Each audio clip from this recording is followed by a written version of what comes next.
मनोविश्लेषणवाद को आप देखेंगे तो सबसे पहले इसके बारे में यह जानना बहुत ज़रूरी है कि मनोविश्लेषणवाद है क्या। यानी मनोविश्लेषणवाद कहते किसे हैं, इसका अर्थ क्या है। तो यहाँ आप देखेंगे सबसे पहले कि इसके जो जनक हैं वो ऑस्ट्रेलिया के मनोवैज्ञानिक सिगमंड फ्रायड हैं। यानी सिगमंड फ्रायड ने मनोविश्लेषणवाद की शुरुआत की थी। फ्रायड के अनुसार मनोवैज्ञानिक विचारों अर्थात का एक समूह है मनोविश्लेषणवाद। यानी फ्रायड का मानना है कि मनोवैज्ञानिक विचारों का एक समूह जो होता है उसे आप मनोविश्लेषणवाद कह सकते हैं। अर्थात इसको ऐसे भी आप समझ सकते हैं कि व्यक्ति की मानसिक और भावनात्मक विकारों को समझाने और उनका इलाज करने की एक विधि है।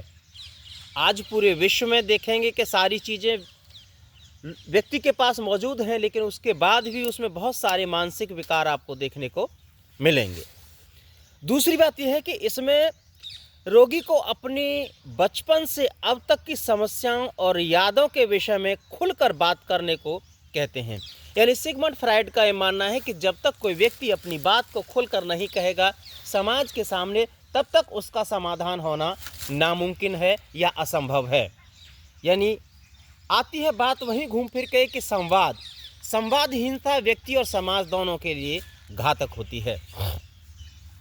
अब यहाँ जान लेते हैं कि मनोविश्लेषणवाद जो है उसकी विशेषताएं क्या है, किस आधार पर आप उसको पहचानेंगे। तो सबसे पहला है कि जीवन को मानसिक रूप से देखने का एक नज़रिया है। यानी आप किसी भी व्यक्ति का मूल्यांकन करेंगे उसकी मानसिकता के आधार पर, उसकी मानसिकता कैसी है, इसी आधार पर सबसे पहले व्यक्ति उसका मूल्यांकन करता है, चाहे किसी भी क्षेत्र में हो। दूसरा है मानव की आवश्यकता और प्रेरणाओं को समस्याओं और लक्षणों से मिलाता है। यानी हमारी क्या आवश्यकताएं हैं, कौन कौन सी प्रेरणाएं, कौन कौन सी समस्याएं और जो लक्षण हैं उनसे यह हमको मिलाता है। मानव मन का चिंतन इसका मूल है। यानी मानव के मन में जो चिंतन की प्रक्रिया हमेशा चलती रहती है वही इसका मूल आधार है। यानी यहीं से तय होती है कि हम क्या करना चाहते हैं, क्या कर रहे हैं, क्या किया था। मानसिक अंतर्द्वंद को समझने और उसको हल करने में सहयोग करता है। यानी आप के मन में क्या अंतर्द्वंद चल रहा है इसको समझने में और उसका समाधान करने में सबसे महत्वपूर्ण भूमिका निभाता है मनोविश्लेषणवाद।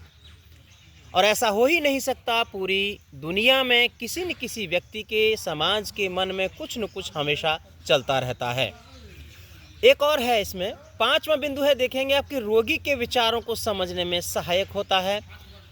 छठा बिंदु है कि रोगी को बचपन से अब तक अपने बारे में खुलकर बात करने के लिए कहा जाता है। यानी इससे पहले जो आपको बताया था कि वह रोगी से खुलकर बात करना चाहता है। यानी जब तक आप संवाद नहीं करेंगे किसी भी समस्या का, चाहे वो सामाजिक हो, चाहे राजनीतिक हो, चाहे आर्थिक हो, चाहे वो व्यक्तिगत हो, उसका समाधान खोजना असंभव है।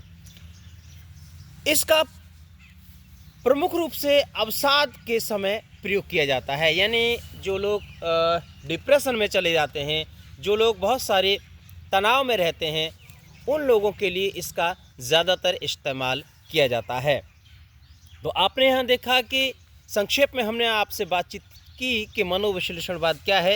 यानी मानव मन की गुत्थियों को सुलझाने में इसकी सबसे बड़ी भूमिका होती है। सिगमंड फ्रायड मनोविज्ञान के आधार पर मानव के मन की दशा और दिशा को तय करने की बात हमारे सामने रखते हैं।